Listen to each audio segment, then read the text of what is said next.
정확하게 얘기하면 이건 아니죠. 자, 오늘 금요일입니다. 네 분 패널 함께 하는데 김영남 의원은 지금 오고 계시고 김유정 의원님 어서 오세요. 네, 안녕하세요. 네, 김종욱 민주연구원 부원장님, 네, 김종욱의 탄탄TV, 예. 박영식 시사에디터님 반갑습니다. 네, 고맙습니다. 아까 예고 봤는데 예. 이제 내일 오후 2시, 예. 내일 오후 2시에 이슈 1번지 첫 방송 나가지요. 네네네. 기추자님하고 이렇게 같이 하던데 그분은 항상 선글라스를 써요? 컨셉인데, 본인이 생각하기에도 벗는 것보다는 선글라스 쓰는 게 훨씬 더 시청자를 위해 나을 것이다라는 판단에 방송 데뷔 때부터 지금까지 선글라스를 쓰고 계신다고 하더라고요. 오늘 뭐 사람 풀었어요? 예. 랑님이 또 우리 영식 앵커님 10만 기원합니다 하면서 슈퍼챗 보냈는데 감사합니다. 정어리원들에게 또 도움이 되는 예. 슈퍼챗이니까. 예.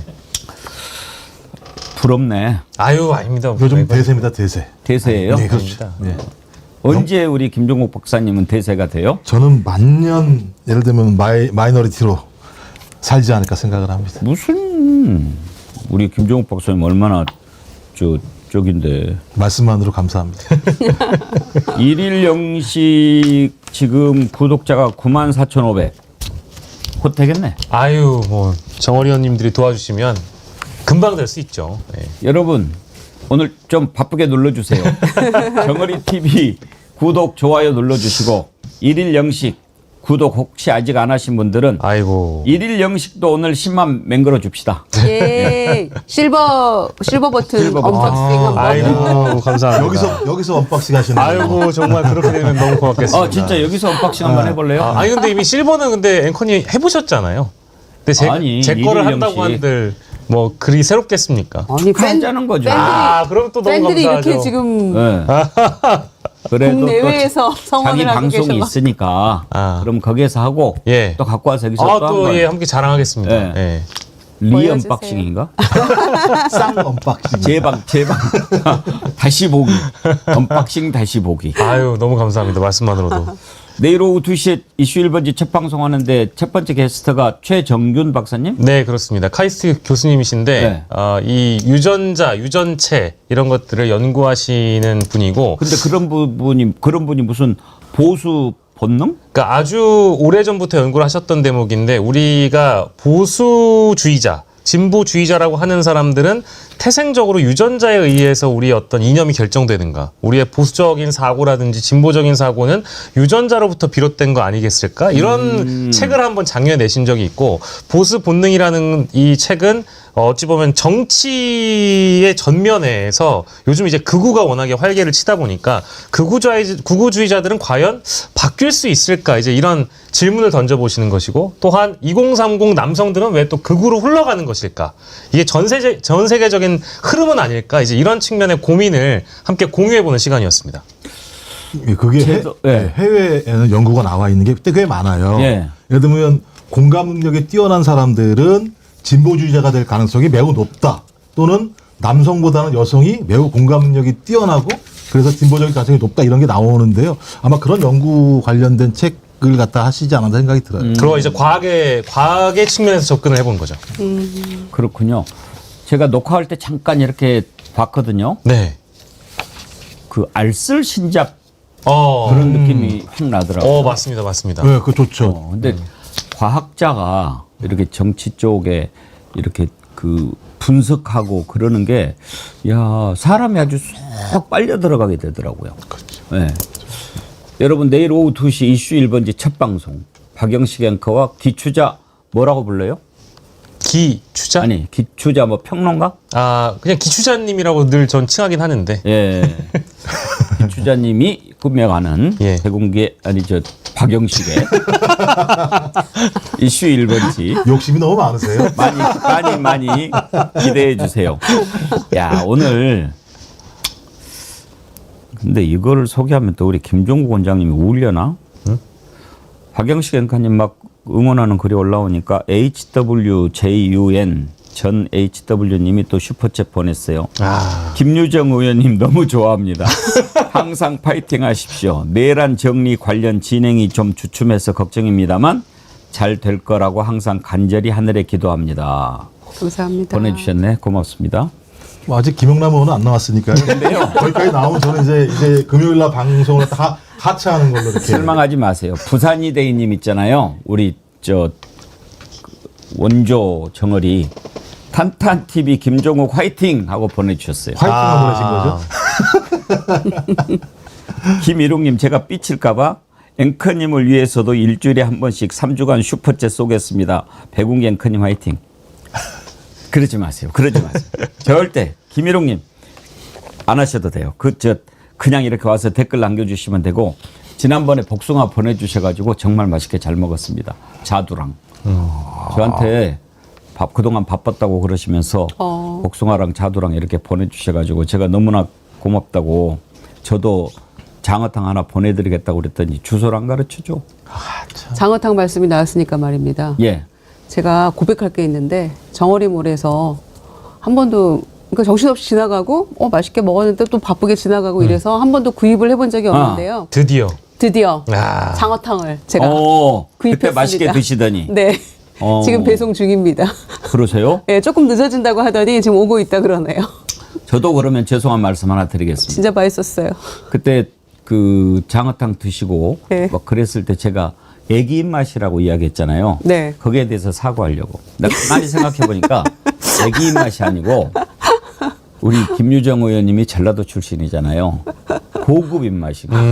그러니까 이 진짜 맛있는 거 여기에 반응을 하는 거지 웬만한 것에는 반응을 안 하는데 그걸 제가 그냥 애기 입맛이라고 너무 길게 편말을 했어요. 너무 길게 말씀하시니까. 일주일 오히려. 후에라도 정정해 주셔서 감사드리고요. 미식가로 좀 미식가. 정리해 주십시오. 예, 고급 입맛. 넉넉할 유 고들정.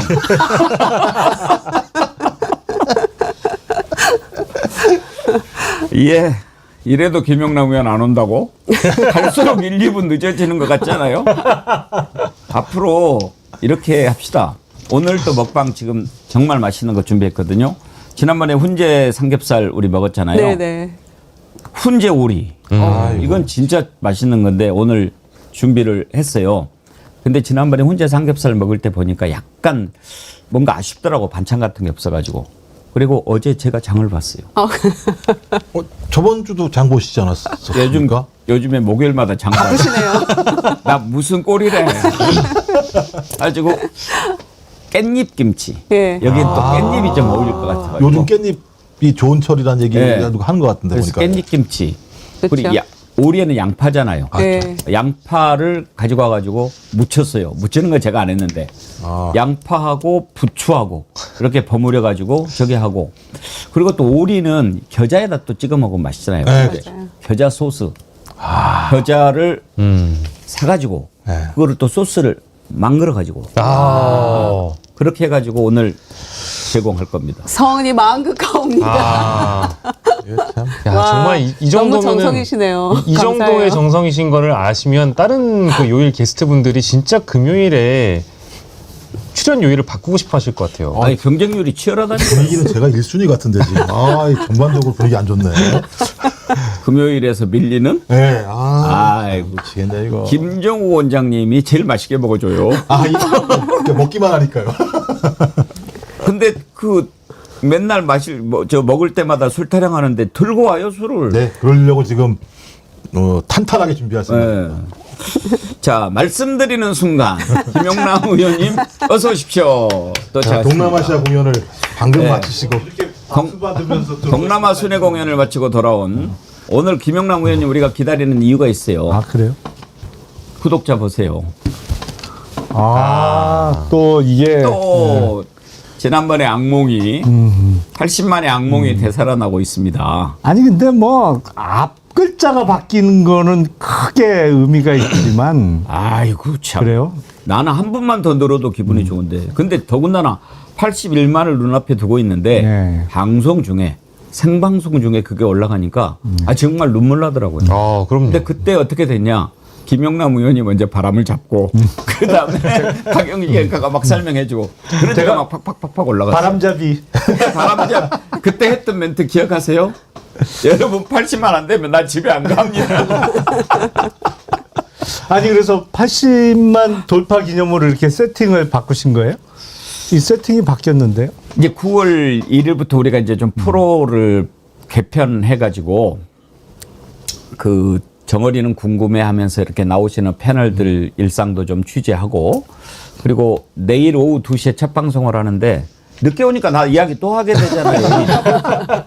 우리 애청자님들 빨리 넘어가야 되는데 아무튼 새로운 프로그램을 런칭을 했어요. 아, 예. 내일 오후 2시에 박영식 앵커가 하는 이슈 1번지 네. 그것도 만들고 그리고 이제 스튜디오도 좀 변화를 주자 해가지고 이 그동안 너무 좀 허전했는데 이걸 좀 테이블 보도 덮고 제가 위치를 가운데로 앉고 양쪽에 이렇게 두 분씩 앉혀서 했거든요. 아 예. 그래가지고 한 산악을 했는데 제가 좀 어색한 거예요. 가운데 앉아서 이렇게 도리도리 하니까. 네. 그래서 어제 도리도리 별로 안 좋죠. 네. 그래서 어제 다시 원래대로 해보자 그랬더니 훨씬 제가 마음이 편하더라고요. 그러니까 그래서 아이고 그러면 어차피 이렇게 뒤에 배경도 정어리 짓대로 이렇게 바꾸고 또 스튜디오도 이렇게 새로운 느낌이니까 그냥 이렇게 앉아서 하자 하는데 어때요? 저는 이렇게 하는 게 더 마음이 좀 편한데. 아니, 저희는 예, 호텔 같아요 좋아요. 느낌에. 네. 호텔. 예, 이렇게 딱 새로 단장하니까 네. 립세션 하는 것 같기도 하고 그래서 좀 대접받는 느낌도 있고 이거 보시는 정어련 같은 경우도 좋은 공간에서 좋은 얘기를 한다라는 느낌을 받을 수 있으실 것 같아서 훨씬 더 느낌 좋으실 것 같다는 생각이 대접받는 드는데 느낌. 네. 그러면은 레드 카펫을 깔아드려? 이 바닥도 보이나요? 뭐 풀샷 잡으면 나오죠. 뭐 바닥이 잡힌다면요, 뭐 제가 볼 때는 뭐 빨간색으로 하면 저희가 이제 이렇게 걸어 들어오는 거죠. 레드 이렇게 카페? 들어와서 이렇게 앉고. 깔면 그렇지 않아도 뭐라고 그러는데 빨갱이라고 그러지 않을까? 아 빨갱이 그 국민의힘 아닙니까? 바닥은 빨강, 배경은 파랑이니까 태극기입니다. 괜찮습니다. 네, 우리나라 맛. 역시. 무엇보다도 도리도리는 안 됩니다. 야, 우리 참 배려의 화신 변함없이님 슈퍼챗 보내주셨습니다. 김정욱의 탄탄TV 응원합니다. 안 잘리게 됐구나. 변함없이님께 감사하다고 말씀해 주세요. 변함 없이님 감사 정도가 아니고요, 감사 100배합니다. 아니 근데 그 81만이 되려면 지금 426. 그러니까 만만치 않겠는데요. 그러니까 지금부터 바람을 잡으셔야 돼요. 지금 이게 바람 잡는 거예요. 426분 기다리겠습니다. 그 사이 두 분이 빠졌어요. 빠지기도 하나요? 아니 그러니까요. 아, 안 되겠다. 빨리 시작하라는 들어갑시다. 말씀이신가 기분 봐요. 나빴다. 예, 아주 죄송합니다. 금요일이라 좀 부드럽게 시작하려고 하다 보니까 너네들 뭐하냐 놀고 있네. 본론으로 들어갑시다. 잡담 그만하고 유호님. 예, 죄송합니다. 자, 오늘 앞에서 오프닝 때 제가 말씀드렸는데 정말 이거 진짜 대한민국 새로운 나라 만드는 게 이렇게 어려운가 그런 생각이 듭니다. 민정수석을 했던 자가 그 민정수석 그만두고 어떻게 지금 특검이 수사하고 있는 피의자 변호인을 맡는단 말입니까? 우리가 말도 안 된다. 제가 심지어 양아치라는 극한적인 표현까지 썼는데 저만 그랬겠습니까? 많은 사람들이 비판했겠죠. 그리고 이재명 대통령은 얼마나 속상했겠습니까? 결국은 여론의 문매를 견디다 못해서 어제 사임했습니다. 그리고 검찰총장을 지냈던 김호수도 법률 자문 그만한다고 하고 정신 나간 거죠. 더군다나 오광수 민정수석을 했던 자는 자기가 민정수석 있을 때 특검이 만들어진 거 아닙니까? 그러면 특검 추천에 관여했을 거라고 생각합니다. 그래놓고 가서 변호를 한다는 게 그게 말이 됩니까? 아무리 돈이 좋아도. 김영남 의원님 어제 이병철 변호사님한테 물어봤더니 그렇게면 얼마나 받냐? 100억 받을 거라고 그러대요? 그 정도나 받을까요? 글쎄요. 저야 정확하게 알 수가 없는데 제가 이 얘기 오늘 두 번째 하는데 그 25년 전에 제가 모 종교단체 관련한 수사를 한 적이 있어요. 예. 그러니까 물론 통일교보다는 교사가 좀 적은, 예. 작은. 근데 그때 한참 번성하던 종교단체였는데 나중에 이제 수사하면서 뭐 이런저런 그 장부나 이런 걸 보니까 그때 당시에 이제 정확하게 25년 전이거든요. 그때 선임료 5억, 10억 받는 경우가 있더라고요. 그러니까 지금은 이제 물가가 많이 올랐잖아요. 25년 전에 비해서. 근데 뭐 요새야 얼마나 받는지 모르겠는데 그때 경험에 의하면 야, 역시 종교단체가 돈이 많긴 많구나. 정말 어떤 기업체보다도 쓸 수 있는 돈이 많은 것 같아요. 종교단체가 이제 쓸 수 있는 돈도 많지만 특히 통일교 같은 경우에는 지금 수사 대상이 누굽니까? 한학자 총재 아닙니까? 문선명 한학자 이 부부를 통일교 신자들은 참 부모라고 부르더라고요. 교주죠, 교주. 통일교를 만든 사람이니까. 근데 문선명은 갔고 이제 한학자가 총재가 돼가지고 교주가 되고 있는데 사이비교 종교라고 하는 거 교주가 없어지면은 그 종교가 사라지는 거니까 뭐 그런 궁전 3개, 10개 있으면 뭐 합니까? 교주가 없어지면 끝인데. 그러니까 그렇게 길을 쓰고 막아보려고 하는 거 아니겠어요? 그렇습니다. 그러니까 목숨 걸고. 근데 어떻게 오광수 민정수석까지를 생각해는 참 놀랍다라는 생각을 했고요.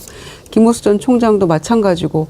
그런데 아무리 제안이 와도 본인이 이제 초기에 바로 낙마를 했습니다마는 이걸 받아들일 수가 있었는지 아무리 이제 논란이 되니까 사의 표명은 했습니다만 저는 이 발상 자체가 정말 너무 놀라웠어요.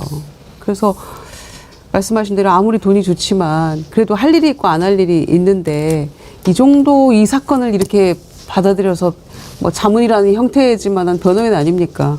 어떻게 이럴 수가 있을까? 그래놓고는 본인이 기자들 질문에는 뭐 원어부 대미라고 그냥 뭐 이해해 주십시오 막 이렇게 표현을 했었잖아요. 도저히 원어부 대무로 이해가 안 되는 겁니다. 이분이 굉장히 제일 중요한 역할을 할 거라고 모든 사람들은 믿어 의심치 않기 때문에 그래서 많이 실망스러웠는데 뭐 이제라도 바로잡아지는 것 같아서 다행이긴 합니다만 부적절한 이런 뭐 그 변호인들과의 접촉도 좀 많이 걱정이 됩니다. 민중기 특검 관련해서도. 뭐 그 일단 오광수 민정수석은 민중기 특검은 못 만났다고 하죠. 그리고 이제 특검보 네. 같이 뭐 로펌에 같이 있었던 사람이라고 하죠. 거기는 만났다는 것까지 나왔는데 그래도 뭐 왔다 갔습니다. 이렇게 얘기는 하겠죠. 그때 나왔던 얘기가 특검은 변호인을 만나지 않는다였거든요. 그래서 올바로 제대로 하고 있구나 그랬는데 통일교가 집요하게 그렇게 막 접근하고 그래도 딱 강단을 지키고 막아내야 되는데 그런 줄 알았는데 민중기 특검이 또 이번에는 한학자 총재 변호인을 만난 게 드러났어요. 이 사람은 누구냐면 민중기 특검이 법관 시절에 배석 판사였던 변호사인데 이거는 만나도 됩니까, 김정우 원장님? 만나면 안 되죠. 이모 변호사라는 사람이라는 거고요. 저는 뭐 그 안에서 사건 관련된 얘기를 안 했다고 하더라도 이 사람이 왔을 때에는 그럴 만한 저간의 사정이 있고 그런 역할을 할 것이라는 것을 뻔히 알매도 불구하고 만났고 저는 만났으면 그 만났다는 얘기를 했어야 되는데 나중에 와서야 그것을 시인하는 모습을 보면 특검 같은 경우도 수사 문제와 관련해서 꽤 국민적인 의심을 살 만한 행위를 했다라는 느낌이 드는데 더 큰 문제는 말씀하신 오광수, 김희수 그다음에 김호수 그다음에 이모 변호사 이런 사람들인데요. 특히 오광수 같은 경우는 이런 수임된 변호사진들과 자문 변호사들의 이름을 다 알았다면 내가 왜 여기서 수임을 받았는지 무슨 역할을 하는지 정확히 알았을 거라는 생각이 들거든요. 그러면 본인은 이재명 대통령이 임명한 특검의 수사를 방해하고 저희 유죄의 범죄 혐의가 명확한 사람들에 대해서 무죄를 만들기 위한 역할을 해야 된다라고 하는 것을 인지했음에도 불구하고 이런 행위를 했다라는 걸 보면서 이 사태는 단순하게 변호인 수임 문제가 아니라 이 법조 카르텔과의 전면전이라고 하는 어떤 상황들을 암시하는 것 아닌가 생각이 들어서 지금은 기득권과의 전쟁을 하는 상황으로 간 것 같다. 그래서 직위원부터 시작을 해서 조의대 그리고 이제 와서는 법조 카르텔 이런 사람들의 무지막지한 내란 또는 김건희를 옹호하려고 하는 전반적인 흐름 자체가 만들어지고 있다는 생각이 들어서 저희가 정권 교체된 다음에 좀 마음을 놓은 측면이 있습니다만 마음을 놔서는 안 되겠구나. 마음 놓으면 안 다시 돼요. 이 싸움을 국민적인 민심의 힘을 얻어서 돌파하지 않는다면 전 내란 문제가 어느 순간 중간에 대강 봉합되고 좌초할 수도 있지 않겠는가라고 하는 굉장히 큰 우려심을 갖게 되는 이런 상황입니다. 박영식 에디터님. 예. 지금 이제 특검에서는 이렇게 밝혀요. 이 변호사가 통일교 사건 관련 한총재 변호인이라는 사실을 민특검한테 알리지 않았다. 안부 등 일상적인 인사만 나눈 것이다. 지금 이 해명을 저는 받아들이기도 어렵고 이렇게 해서는 안 된다고 생각합니다.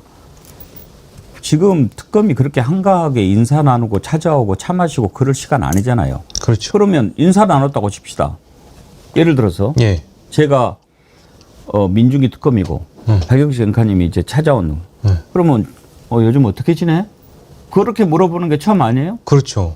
근데 요즘에 한학자 변호인 안 하고 있어요. 이렇게 이야기합니까? 아, 그렇죠. 지금 이제 예시를 잘 들어주셨습니다만 일상적인 안부 인사라는 것은 지금 우리가 이 예상할 수 있는 범주 안의 것이고 지금 언론사들이 확보를 했다라고 하는 통일교의 내부 문건에 따르자면은 이 민특검의 발언을 기반으로 해서 해석을 변호인들이 그 당시에 참여했던 변호인들이 해석을 덧붙여서 대응 보고서를 만들었다라는 거예요. 그래서 민중기 특검이 국민의힘과 통일교 조사에 대해서 골치 아프다고 표현을 했다라는 대목이 등장하고 그 대목은 변호인들 두 사람이 거기 이제 참여를 했었으니까 이거는 증거가 부족하다는 표현이다라고 적시를 해놓습니다. 그리고 또 민중기 특검이 그런 얘기를 했다라는 거죠.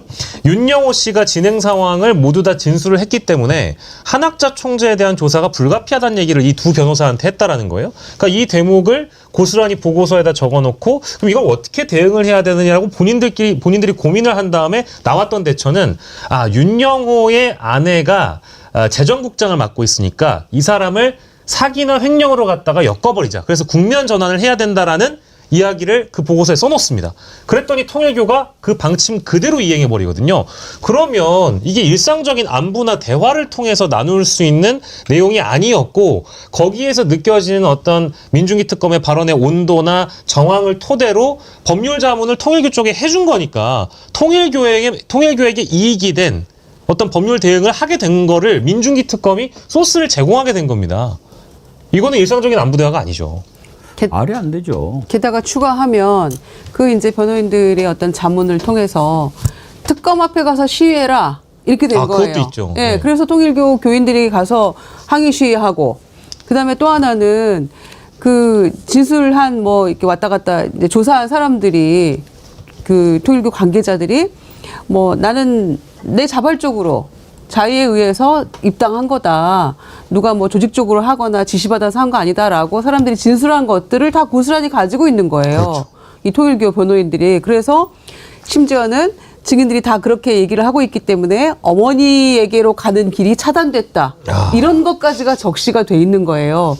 그런데 윤영호가 시쳇말로 불어가지고 조사는 불가피하게 됐습니다. 이 증인들은 다 이렇게 자발적으로 입당했다고 하는데 말을 해서 잘했는데 윤영호가 얘기한 것 때문에 불가피할 것 같습니다. 걱정입니다. 이런 취지의 이제 보고서를 올렸다는 거잖아요.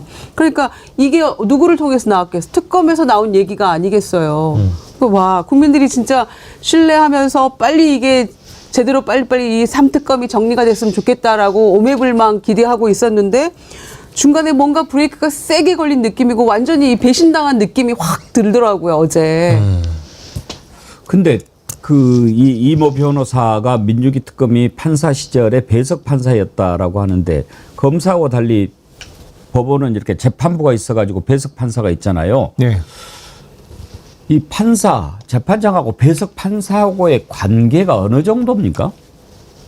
대단히 밀접하죠. 사실은 검찰 같으면 부장이 있고 그 부 소속 검사가 뭐 청마다 좀 차이는 있습니다만 적어도 4-5명 내지는 뭐 큰 부는 9명, 10명씩 이제 한 부에 검사가 있거든요. 근데 그거는 각기 일해요. 사실은 검사는 자기 방에서 자기 일을 하고 물론 결재는 부장실에 올립니다만 근데 법원은 부장판사 1명에 배석 2이잖아요. 그럼 바로 붙어 있어요. 방이. 그리고 배석 2명은 한 방에 같이 쓰고 바로 옆방에 부장판사가 있는데 늘 점심을 그렇게 세 명이 같이 먹으러 다니거든요. 그러니까 항상 같이 움직여요. 어디 그리고 현장 검증을 가도 같이 다니는 거고 그 거의 하나의 한 몸이군요, 한 몸. 한 몸이죠. 한 재판부니까. 그러니까 배석과 부장으로 근무를 하게 되면 그뿐만 아니라 이제 그 배석 판사가 판결문 초안을 쓰면 부장 판사가 첨삭 지도를 합니다. 이제 이른바 빨간 펜 선생님을 하거든요. 머리 쫙쫙 고쳐주고 하기 때문에 일종의 직장 선후배 내지는 동료 개념보다는 사제지간의 개념이 더 세죠. 그러니까 뭐 일반 회사로 따지면 사수와 부사수 뭐 이런 밀접한 관계예요.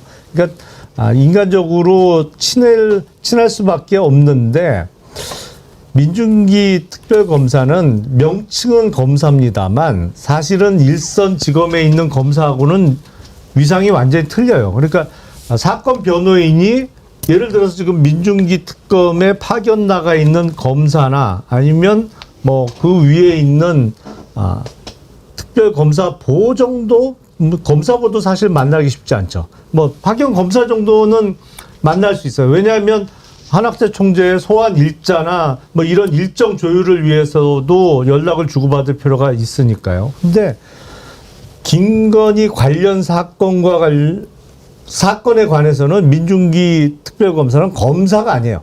일종의 검찰총장의 지위에 있는 사람이지. 이게 사건 변호인 만나면 안 돼요, 기본적으로. 그러니까 실망스럽습니다. 그러니까 이제 변호인을 만나면 안 되니까 한학재 변호인인 걸 몰랐다라고 얘기를 아니 근데 하지만 나눈 대화는 사건 얘기 많이 했구만요, 뭐. 그거 안 하고 뭐하러 만나겠어요. 그러니까 보고서 내용 보면 다 사건 관련한 얘기 이런저런 얘기 많이 했는데요. 뭐. 아니 이 변명이 말이 안 되지 않습니까? 그 변호인이 특검부를 만나고 돌아가는 길에 민중기 특검 계신가 하고 들러서 인사하고 갔다 이 얘기인데 그래서 내가 한학재 총재의 변호인은 아니다 이런 얘기를 했다는 건데 이게 말이 됩니까? 그리고 배석 판사였으면은 아니 자네 어쩐 일인가 뭐 이렇게 얘기가 나왔을 거 아니에요. 그런데 그러면은 지금 우리가 정말 마음이 불편한 게 내란 세력들 정리하고 김건희 죄 밝혀내고 이제 이렇게 해서 빨리빨리 처벌을 해야 될 텐데 다른 것도 아니고 우리가 특검을 걱정하고 있으면 되겠습니까? 이게 말씀하신 것처럼 초반만 하더라도 속도가 좀 빨라지고 여러 가지 별건 수사를 하니까 야 특검 잘하는데라고 하다가 드문드문 이상한데 특검이 뭔가 좀 여러 가지 사건과 관련해서 태업도 그 내부에는 검사들이 태업하는 사람도 있는 것 같고 수사 문제와 관련해서 더 진전될 부분들이 진전이 안 되는 것도 있는 것 같고 이랬는데 특히 이 민중기 특검이 했던 얘기가 뭐냐면 자기 배석 판사가 왔으면 너 왜 왔어 이렇게 물어봐. 너 여기 뭐하러 왔냐? 그렇죠. 근데 거기에 대해서 아무 얘기도 안 했다는 거잖아요. 자기 배석 판사가 그러면 거짓말하고 많았다는 거잖아요. 자기 부장 판사를 만났을 때, 그러니까 민중기 특검 말에 의하면 그러면 이 변호사라는 사람이 자기가 수임받은 사람에게 오히려 안 좋은 행위를 한 거라고 나중에 결론이 날 수밖에 없는 상황인데 특검이 나 몰랐어 이렇게 얘기한 것 자체가 둘 다 거짓말하고 있다라고 볼 수밖에 없는 거예요. 그러니까 특검도 거짓말하고 거기에 갔다라고 하는 이모 변호사도 거짓말을 하고 있다면 왜 둘은 거짓말을 할까 이 문제와 관련해서. 그렇다면 많은 국민들은 특검이 특히 한학자 총재 문제와 관련해서 뭔가 있는 거 아니야? 라고 의심할 수밖에 없는 거잖아요. 그런 의심이 있으면 특검 수사에 대해서 국민이 신뢰할 수 있겠습니까? 특검 수사에 대해서 신뢰하지 않게 된다면 어떤 결론이 나온다고 하더라도 특검 전체에 대해서 여러 가지 예를 들면 신뢰 기반 자체가 무너졌을 때 저는 이걸 어떻게 감당하려고 하지? 민중기 특검이? 근데 이 행위가 벌어졌는데 그 이후에 한 내용들을 들어봐도 그냥 아니야 이 사건 몰랐어라고 퉁치고 넘어갈 수 있는 건가라는 고민이 있어서 모르겠어요. 왜 이런 일들이 계속 벌어지고 있는 건지. 그래서 저는 법적 카르텔이 참 무섭다라는 생각이 들 때가 있어요. 저는 사실은 이 사건과 관련해서 통일교를 비롯한 그 종교단체 관련 수사가 이 사건의 분수령이 될 거라고 생각을 했어요. 왜냐하면 제 경험에 의하면 종교단체가 제일 세요. 이른바 뭐 돈이면 돈, 백이면 백, 모든 면에서 제일 세요. 그러니까 가장 어려운 상대예요. 수사하는 입장에서는. 당장 오늘 보세요. 뭐 방금 전에 속보가 떴던데 미국의 국무부 장관을 지냈던 폼페이오가 지금 한학자 총재를 적극 옹호하는 메시지를 내놨잖아요.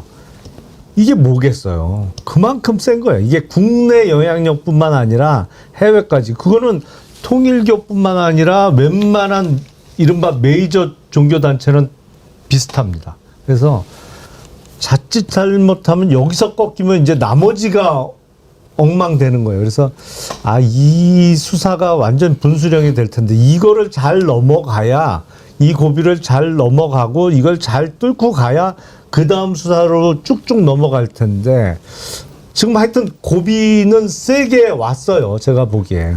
하나만 첨언을 하자면 그 전관 변호인단이 민중기 특검을 만나러 간 거는 저는 뭐 과정 중에 하나라고 보는데, 전관 변호인단이 보통 이제 그 공소장이라는 건 국회 보고가 자주 되니까 국회로 공소장 윤영호 세계본부장과 관련된 공소장이 국회에 보고되자마자 전관 변호인단이 자신들이 어떻게 또 그 공소장을 바로 구해냅니다. 그래서 그걸 이제 검토를 하거든요.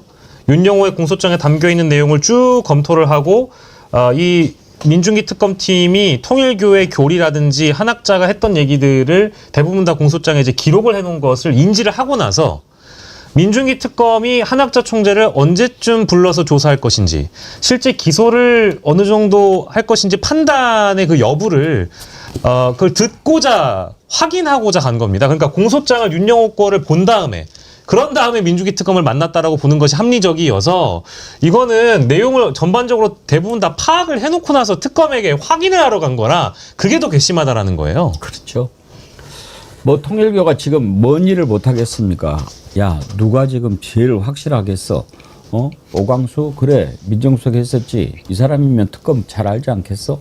야, 그리고 특검이 판사 출신인데 배석 판사 지금 변호사 하고 있는데 막 이런 식으로 다 하겠죠. 그리고 지금 가지고 있는 언론 있잖아요. 한국에는 세계일보, 미국에는 워싱턴 타임스.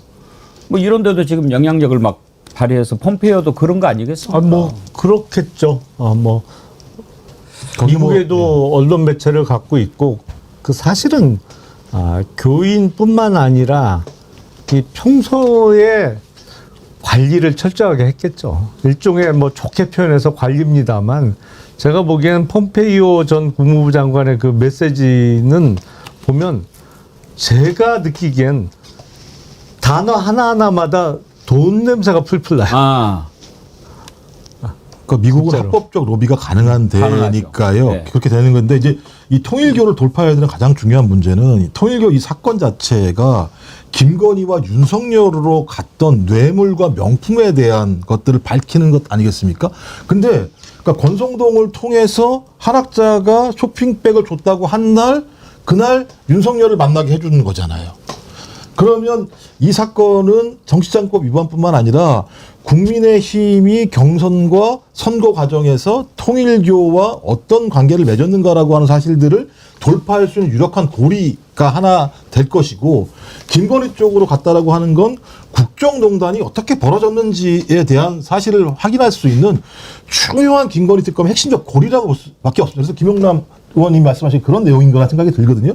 그러니까 이걸 막아내는 작업들을 하는 건 통일교 한학자만의 문제가 아니고, 제가 볼 때는요, 국민의힘, 그다음에 소위 내란 세력들의 공동적인 작업일 수밖에 없는 측면들이 꽤 있는 거예요. 그래서 저는 이 사건은 진짜 매우 중대한 사건이고, 국민들이 과거에 내란을 막았습니다만 이제는 2차, 3차적으로 이 통일교와 법조 카르텔을 돌파하는 힘들을 좀 주실 필요가 있을 것 같다. 그래야지만 이 사건의 본질, 그리고 내란 세력을 소탕할 수 있는 또 중요한 하나의 어떤 계기와 전환점이라고 저는 생각을 합니다. 그러니까 김건희 특검이 지금 통일교 수사 손을 댔는데 이제 얼마나 큰 저항에 부딪히겠습니까? 그런데 김영남 의원님 지적하신 것처럼 이게 분수령이 될 겁니다. 그런데 통일교를 지금 일단 잡았으니까 이걸 제대로 매듭을 짓지 못하면 이건 완전히 물거품 되는 거죠. 지금 드러나고 있는 것만 해도 건진, 권성동, 거기에다가 김충식까지. 김충식하고 또 지금 통일교 문선명 총재 같이 있는 사진도 보지 않았어요. 이런 것들을 쭉쭉쭉 하면은 그런 생각도 했을 거예요. 야, 우리가 뭐 조금 한다고 해서 우리 건들 수 있겠어? 이런 어떤 생각. 그리고 받아 먹으면서도 뭐 통일교 쪽인데 무슨 문제 되겠어? 이럴 수 있지 않나요? 그러니까 지금 통일교가 일본에서 대단히 공공한 처지에 처해 있잖아요. 아베 총리가 사망하면서 그 원인이 그 통일교 때문에 이제 그 가정 불화가 있었고 그로 인해서 그 암살범이 총을 쏘게 된 거다. 뭐 이러면서 통일교의 어떤 폐해 같은 게 이슈화가 되면서 그 해산 명령이 내려졌잖아요. 일본에서 통일교 단체에 대해서.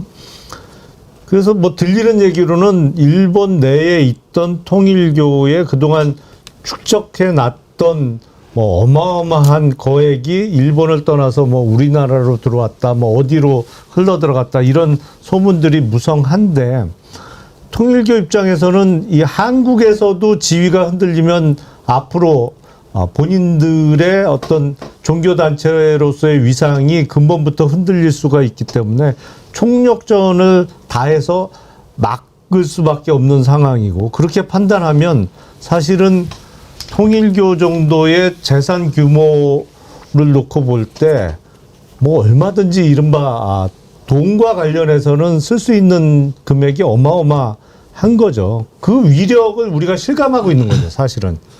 하여튼 이번에 제가 그래서 이제 특검이 이렇게 좀 부적절한 처신을 한 것에 대해서 지적을 안 할 수가 없지요.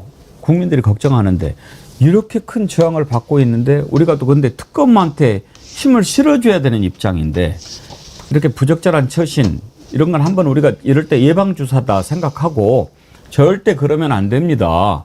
더 단호하게 거절을 했어야지요. 이제 앞으로 더 지켜보겠습니다. 이런 정도로 좀 정리를 하고 밀어주는 것이 어떻겠습니까? 그렇게 해야 될 것 같아요. 지금 이 마당이 어떻게 하겠어요? 어떻게 하겠습니까? 예, 국민들이 믿을 수밖에 없는데 자꾸 이렇게 우리를 딜레마에 빠지게 하는 이런 언행들은 진짜 조심해야 될 것 같아요. 예를 들어서 그 변호인하고 안부하고 뭐 인사만 나눴을 뿐이다. 이 말을 누구 보고 믿으라는 거예요. 우리가 통상 오랜만에 사람 만나면 너무 오랜만이야. 어떻게 지내? 이거 아닙니까? 통상? 그러면은 자기가 뭐 하고 있는지 얘기하게 되는데 이런 식의 어떤 얄팍한 변명 혹은 해명 이런 걸로 국민을 속이려 해서는 안 된다고 생각하고요. 지금부터 정말 조심해서 빨리 신속하게 수사에만 집중했으면 좋겠습니다. 마지막으로 한 말씀을 더 드리고 싶은 게 이게 정교 일치 국가가 아니잖아요. 저희가 당연히 분리가 되어야 되는 것이고 헌법에 명시가 되어 있는 건데 지금 3특검 모두 다 사실 종교와 관련된 수사와 무관치가 않다라는 겁니다.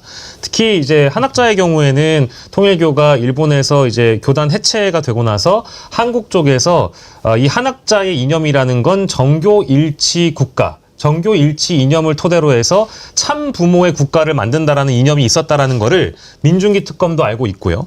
게다가 이제 이 통일교 수사는 당연히 이제 민중기 특검 쪽에서 열심히 할 수 있도록 저희가 비판뿐만 아니라 지원도 하고 응원도 해드려야 되지만 최혜병 특검 쪽에서는 지금 또 이제 반공 개신교를 상대로 해서 김정환 목사에 대한 수사를 지금 진척하고 있는데 뭐 임성근 부부가 김정환을 만나서 식사를 했다라는 부분 포함해서 또 국가조찬 기도회에 참여했다라는 부분 등등을 또 캐내야 되는 부분이 있거든요. 그래서 3특검 모두가 다 종교에 대한 부분을 수사를 해야 되기 때문에 종교를 가지고 계신 분들이 종교 수사에 대한 자제를 원칙으로 할 게 아니라 원칙을 가지고 혐의가 있다면 얼마든지 종교인도 수사할 수 있다라는 대목을 좀 열어두고 판단해 줬으면 좋겠다. 이 말씀 더불어 드리겠습니다.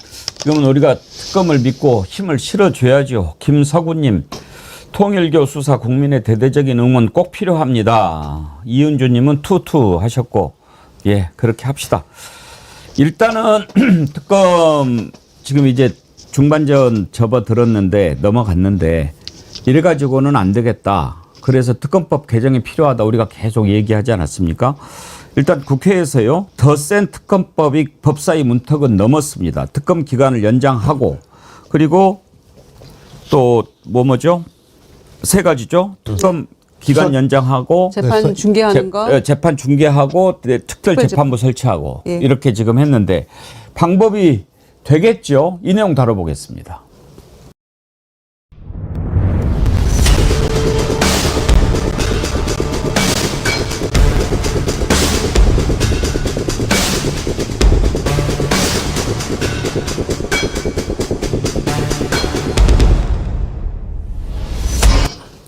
예. 법사위에서 일단 3대 특검법 개정안 기간 늘리고 중개하고 특별재판부 설치하고 이렇게 지금 했고 공청회를 하는데 여당이 강력한 의지만 있으면 통과 안 되겠습니까? 김종국. 예, 뭐 무조건 되겠죠. 근데 화면 보니까 거의 9시 뉴스가 보는 그래서 야, 이거 되게 좋은데 이런 생각이 들긴 하고 말씀하셨던 것처럼 수사기간도 원래는 2년만 연장하는데 30일을 더 연장하게 해서 60일을 더 연장할 수 있게 만들었고 저는 이 국회가 얼마나 의지가 강한지, 민주당이 얼마나 의지가 강한지는 김건희 특검에 대한 수사 인력을 갖다 더 늘린 건데 보니까요. 특검보는 4명에서 6명, 검사는 40명에서 70명, 파견 공무원은 80명에서 140명. 그다음에 말씀하신 것처럼 그 재판을 공개하는 거랑요. 또 하나는 플리바게닝을 하게 했어요. 합법적으로. 그러니까 자, 네가 네 죄를 실토를 하면 거기에 상응해서 범죄를 감형할 수도 있고 어쩌면 그냥 무죄를 줄 수도 있는 상황까지 공개적으로 법 안에 집어넣어놨기 때문에 지금 내란 재판이라고 하는 것이 내란에서 유죄가 확정이 되게 되면 대부분 다 징역형을 받게 되는 상황이니까 서로가 담합을 해서 얘기하지 않는 것이 자기에게 이익일 수 있을지 모르겠습니다만 이 법이 통과되게 되면 자기의 죄를 감하게 하기 위해서라도 진실을 밝히죠. 이렇게 여러 가지 얘기를 할 수 있기 때문에 수사가 진전될 수 있는 가능성이 매우 높다는 것이고요. 그다음에 재판이 원래 공개 원칙이 기본적인 거니까 그 원칙을 다시 한번 확인한 거라는 생각이 들고 이제 가장 중요한 게 특별재판부가 아닐까 보니까 그 법사위 내에서는 전담재판부라고 이름을 하는 것 같아요. 특별재판부라고 하면 국민들 여론이 막 서로 갈리고 이러니까 그냥 내란 사건을 전담하는 재판부라고 하는 내란 재판부 얘기를 듣고 있는 것 같은데 저는 이것도 제가 볼 때는 큰 문제는 없을 것 같아요. 뭐 위헌 논란을 막 제기하고 있고 법조계 쪽에서 엄청나게 공격을 하고 있는 것 같긴 합니다만 제가 알기로 2018년도에요. 그 사법농단 문제와 관련해서 그때도 특별재판부 논의가 있었거든요. 그래서 경실련에서 법학과 교수 70명한테 여론조사를 했어요. 그때 50명 정도는 위헌이 아니다고 얘기고 20명 정도가 위헌이라고 얘기를 했었기 때문에 저는 뭐 국민 여론이 아니라 전문가들 같은 경우도 위헌 논란이 없다라고 하는 측면이 분명히 있기 때문에 이런 부분들을 돌파해서 지금 지기현 판사와 조희대 대법원장으로 대변되는 무너진 사법부 질서를 가지고 저희 내란 사건을 재판하는 것 자체에 대해서 국민들이 신뢰할 수 없다. 좀 그렇다면 국회가 만들어낸 내란 전담 재판부를 통해서 국민들의 신뢰 속에서 법의 원칙 하에 재판을 하는 것 자체가 훨씬 더 국민적 신뢰를 얻을 수 있다는 생각이 들기 때문에 좀 민주당 파이팅 끝까지 밀고 나갔으면 좋겠다 이런 생각을 하게 됩니다. 어제 이 법안을 놓고 국회 법사위에서 아주 상당히 치열한 토론이 있었는데 어제 장면 잠깐 한번 보시죠. 내란 특별재판부를 설치하는 게 내란이에요. 무도한 법들을 오늘 하루에 다 통과시키겠다 일방적으로 위원장께서 통보하셨고 이 오늘 국민들께서 기억하셔야 될 기념비적인 날입니다. 오늘이 바로 대한민국 법치주의 사망하는 날입니다. 제가 심판해 드릴게요. 이거 추미애 승 정청래 위원장보다 훨씬 더 센 추미애 위원장님이 더 무도한 위원회 운영하고 계세요. 아니 법치 사망은 12월 3일 이미 있었고요. 그걸 극복하는 위원회가 이 법제사법위원회입니다. 12월 3일이 박준태 의원이 법치가 사망한 날이다 이렇게 얘기를 했네요. 그렇게 이야기할 일단 자격이 되는지 뭐 많은 국민들이 되물어보고 싶을 거고요. 박준태 의원은 그러면 12월 3일에 뭐 하셨는지 일단 물어보고 싶습니다. 일단 그 윤석열 탄핵에 표결은 했는지 그리고 또 이 파면 전국에서 어떤 입장을 가졌는지 제가 되물어보고 싶고요. 그리고 이제 이 언론에서 주로 이제 국민의힘 의원들, 뭐 박준태 내지는 뭐 나경원 이런 의원들이 추미애 법사위원장을 상대로 해서 대항하는 모습들을 주로 이제 저는 비춰준다라고 보는데요. 사실 이거는 동등하게 뭐 추나 대전이라든지 추미애 법사위원장과 국민의힘 의원들 간의 갈등 정도로만 보도할 사항은 저는 아니라고 봅니다. 동등한 자격을 부여해가지고 보도를 하고 있거든요. 왜냐하면 국민의힘 법사위원들의 경우에는 사실 지금의 상황에서 저렇게 당당하게 발언할 수 있는 자격이 없는 분들이에요. 엄밀하게 따진다면은.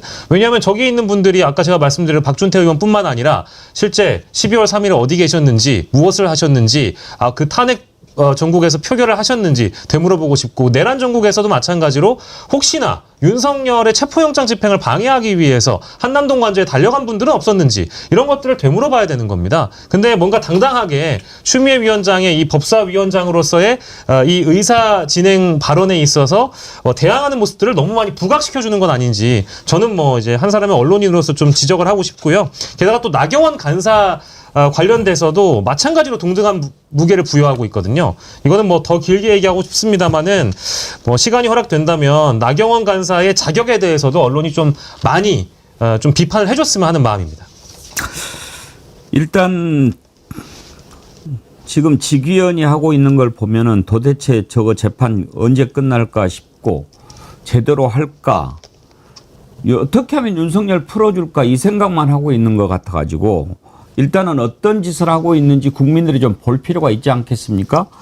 그래서 이제 중계를 하도록 법을 만들었는데 내용을 보면요. 3대 특검의 관련 재판은 일반에 녹화 중계하기로 했고 특히 내란 특검 재판은 1심은 의무적으로 나머지 재판은 중계 신청이 들어오면 법원이 특별한 사정이 없으면 중계를 하도록 그렇게 돼 있습니다.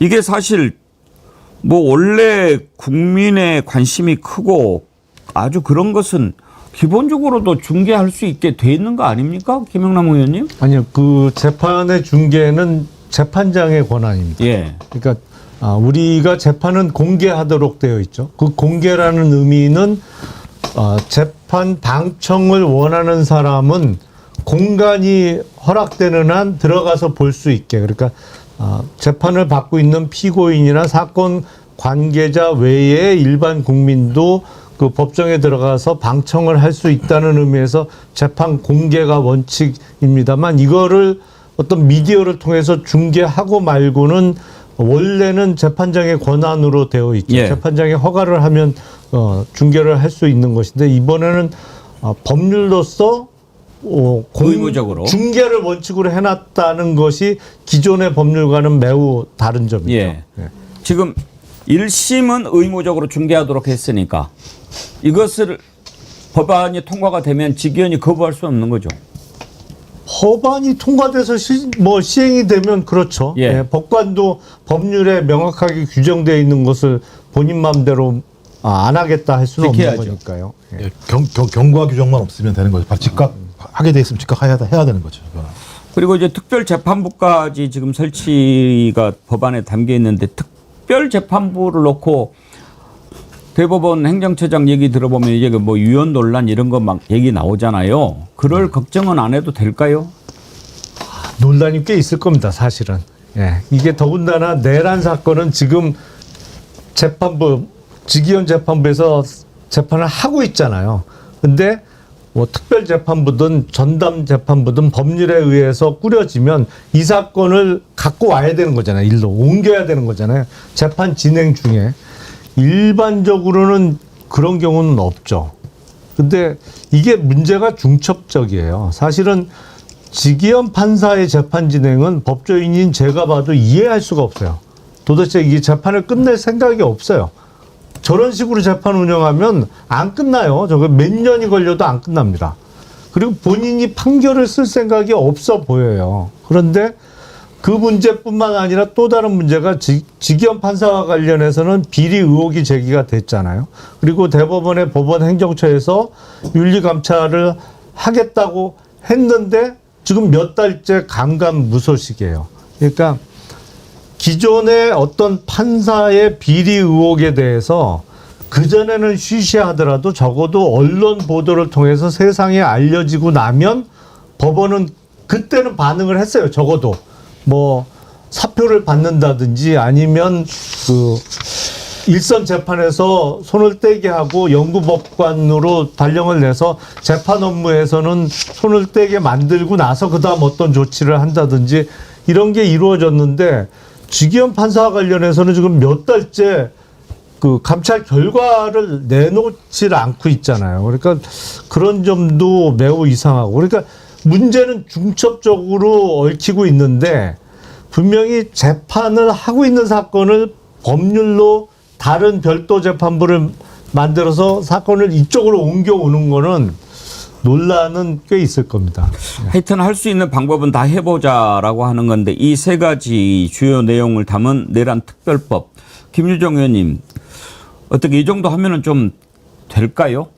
아니 근데 이 중에서 뭐 그 특별재판부 내란 특별재판부 만드는 것에 대해서는 이를테면 그 전현희 최고위원도 이제 3대 특검 TF 위원장이잖아요. 얘기하기를 이제 특별재판부에 대한 뭐 이런 감론을박이 있으니까 적어도 직위원 판사에 대한 어떤 징계나 이런 것들이 명확해지면 그러면은 여기에 대해서 뭐 재고해 볼 수 있다라고 얘기를 했는데 법원행정처에서는 계속해서 뭐 이거는 위헌이 될 수 있건 뭐 국가안보상 이게 뭐 가능한지 모르겠다는 데 이렇게 얘기는 하고 있어도 정작 내란 재판부의 직위원 판사에 대해서는 어떻게 하겠다는 입장 표명이 없어요. 이런 경우를 처음 봤잖아요. 그러니까 우리가 기본적으로 신뢰할 수 없는 인물에 대해서 이걸 어떻게 믿고 이걸 끝까지 가느냐. 재판하는 양태도 그렇고 그리고 기존에 구속 취소했던 그 끔찍했던 날을 3월 7일을 생각하면 도저히 신뢰가 안 가는 거 아닙니까? 그래서 이런 얘기가 나오는 것인데 여기에 대한 명확한 입장이 좀 있어야 될 것 같고요. 법원행정처에. 그리고 저는 뭐 특검 연장이나 이건 반드시 필요한 것이고요. 특검에서도 이거는 요구를 한 겁니다. 국회 차원에서. 우리가 도저히 하다 보니까 계속해서 다른 의혹들이 나오고 인력도 모자라고 하니까 신속하게 마무리를 하려면 기간 연장도 필요하고 인원도 더 보충해야 됩니다라는 것이잖아요. 재판 중계는요. 저는 이건 당연히 해야 된다고 생각합니다. 왜냐하면 특히 내란 특검 같은 경우에 거기 지금 빤히 조사받는 사람, 재판받는 사람 저희 다 알고 있잖아요. 문제될 게 없거든요. 그런데 무슨 국가안보니 뭐니 뭐 이유를 들어가지고 그렇게 하고 있는데 그런 게 아니라 할지라도 지금도 이미 방청할 수 있잖아요. 신청해서. 그런 걸 통해서도 얼마든지 보도는 다 이미 나오고 있는 것이고 방청객들을 통해서도 그 얘기는 재판의 진행 상황은 알 수가 있는 것이기 때문에 저는 특히 세 가지 특검 중에서 내란 특검 1심 그 중계한 결정은 반드시 필요한 것이고 이거는 관철해야 된다고 생각합니다. 지금 직위원 재판부 하는 거 보면은 이런 정도 하지 않고서는 도대체 어떤 일이 일어나고 있는지 우리가 알 수가 없는 상황이죠. 그리고 어제 제가 정말 놀란 거 하나 봤는데 윤석열이 서울구치소에 1차 구속돼 있었을 때 1박 2일 접견을 그러니까 변호인 접견 1박 2일을 한 게 드러났다. 이게 그 다음날 3월 7일 오전 9시부터 그 다음날 새벽 5시까지 접견을 했다. 근데 이게 김영남 의원님 네. 가능해요? 그 변호사를 데리고 그러면 접견실에서 나를 센 겁니까? 불가능하죠. 어떤 얘기예요, 이거는? 그러니까 서울구치소에 변호인 접견실이 있습니다. 예. 근데 변호인 접견실 운영 시간은 오전 9시부터 오후 6시까지예요. 예. 적어도 6시 전에는 접견을 다 끝내야 돼요. 예. 그리고 이제 접견하러 나왔던 수감자도 자기 방으로 돌아가야 되는 거고, 뭐 이제 저녁도 가서 먹어야 되고. 그런데 이게 지금 변호인 접견실에서 변호인 접견을 한 게 아니잖아요. 그 서울구치소에 별도 보면 접견실. 예, 공무접견실이라고 예. 따로 있어요. 그게 가끔 수감자를 상대로 출장 조사가 이루어지는 경우가 있습니다. 특히 수감되어 있는 사람을 상대로 경찰에서 조사를 할 때는 경찰관들이 출장 조사를 나가요. 그럼 거기서 이제 조사하고 하거든요. 그런 용도로 만들어 놓은 방이 있는데 그걸 윤석열이 수감되어 있으면서 마치 자기 전용 방처럼 쓴 거예요. 그러면은 접견을 핑계로 구치소에서 아이고 그 독방에서 주무시기 불편하니까 여기서 주무시죠 이렇게 했다는 얘기입니까? 잠을 거기서 잤는지는 모르겠는데 새벽 5시까지 있었다는 그러니까 말입니다. 밤새워 하여튼 그 방에 있었던 거죠. 설마 술 처음 하셨을까요? 그 핸드폰도 갖고 들어갔었다고 하니 모르겠어요. 하여튼. 그런데 놀라운 것은 3월 7일 날 구속 취소 결정이 있었잖아요. 예. 법원에 구속 취소 결정이 있었다고 해서 바로 석방되는 게 아닙니다. 구속 수감자는 검사의 석방 지휘가 있어야 석방이 되는 거예요. 근데 법원의 구속 취소 결정에 대해서는 검사의 즉시 항고권이 있습니다. 근데 즉시 항고는 이른바 집행 정지 효력이 있어요. 그러니까 즉시 항고를 딱 하는 순간에 그 전에 있었던 법원의 결정은 집행이 안 돼요. 상급 법원의 최종적인 결정이 날 때까지 집행이 정지됩니다. 그러니까 구속 취소 결정이 있었다고 하더라도 검사가 즉시 항고를 하면 그 구속 취소는 안 되는 거예요. 당분간은. 근데 구속 취소 결정이 매우 드물고 보기 어려운 경우입니다만 당연히 즉시 항고가 예상됐어요. 법조인인 저도 저 검찰에서 즉시 항고 하겠지. 일단 법원의 구속 취소 결정에 깜짝 놀랐는데 그 다음날 즉시 항고를 포기하고 석방지휘를 했잖아요. 더 놀랐어요, 저는. 근데 문제는 즉시 항고 포기하고 석방지휘 할 거를 어떻게 알고 자기 방에 안 들어가고 밤새 그 방에 머물렀냔 말이에요. 변호인들하고. 이거는 당시 심우정 검찰총장이 즉시 항고 포기하고 석방지휘를 내릴 거를 알고 있었지 않고서는 이렇게 하기 어렵거든요. 그러니까 윤석열은 자기 수감방으로 안 돌아가고 거기서 석방지휘가 전달될 때까지 계속 기다리고 있었던 거로밖에 안 보여요. 그러니까 지금 제가 정확한 걸 보면요. 일단 3월 7일 오전 9시부터 그 다음날 새벽 5시까지 그 별도의 접견실에서 변호인하고 함께 있었다. 이게 이제 팩트예요. 그런데 서울구치소가 작성한 접견 내역을 보면 3월 7일 오전 9시부터 밤 11시 55분까지 접견이 이루어진 걸로 사실은 오후 6시까지니까 밤 11시 55분까지 한 것도 특혜를 제공한 거죠. 아니, 특혜죠. 그런데 그 다음날 새벽 5시까지 거기에서 머물렀다. 아니, 변호사가 그러면 같이 있었단 얘기인가? 변호사 보내고 나서 거기서 잤다는 얘기인가? 저는 이거는 상식적으로는 도저히 이해가 안 되는데 무슨 말일까요? 좀 이해가 되시는 분이 한번. 이해가 전혀 되지 않는 부분인데 이거는 이제 구치소 쪽에서도 문제가 될 거라고 생각했기 때문에 아마 이거를 은폐하기 위해서 원래 6시 이후에도 접견이 불가능한 대목을 CCTV에 남아있거나 어느 정도 물리적으로 증거가 확보가 가능한 선까지만 우리가 양보를 해서 11시 55분까지만 우리가 접견한 걸로 써놓자라고 해놓고 그 이후에 3월 8일 오후 1시부터 변호인 접견이 다시 이루어진 걸로 메모를 해놨다라는 거예요. 그러니까 기록을 이렇게 써놨다라는 겁니다. 그러니까 구치소 입장에서도 나중에 이게 감찰이 들어오거나 조사가 들어오면 문제가 되지 않는 선까지 우리가 어떻게 써놔야 되는데 너무 오랜 기간 접견을 하다 보니까 밤까지 변호사들이 그 직무 접견실에서 나오는 CCTV가 아마도 확보돼 있었으니까 변호사들이 집에 가기 전까지의 시간까지 우리가 좀 써놓자. 아마도 변호인들이 밤 11시 55분쯤에 집에 간 것 같아요. 그러니까 그 시간을 써놓고 그 새벽 시간은 아마 윤석열 혼자 그 접견실을 쓰지 않았을까라는. 아니요. 안 갔을 것 같은데. 그러니까 이게 기계적으로 그런 예가 없기 때문에 11시 59분까지만 입력이 가능하대요. 그러니까 이제 입력 자체가 안 되는 거예요. 그러니까 그 시간을 있을 넘어가게 수가 되면. 없으니까. 근데 이게 어떻게 발견됐느냐? 거기 있는 교도관들이 적어놓은 수기로 확인이 된 거거든요. 그리고 지금 MBC 보도에 의하면 새벽까지 변호사가 같이 있었다고 얘기를 하는 거예요. 그래서 말씀하신 것처럼 그런 어떤 항소폭이 대기를 하는 거 아니냐라는 이제 논란이 나오는 거고, 이게 왜 중요하냐면 그 이전도 마찬가지입니다만 강희구 부속실장이 2월 달에, 그러니까 올 2월 달에 핸드폰을 가지고 들어간 게 나중에 발견된 거잖아요.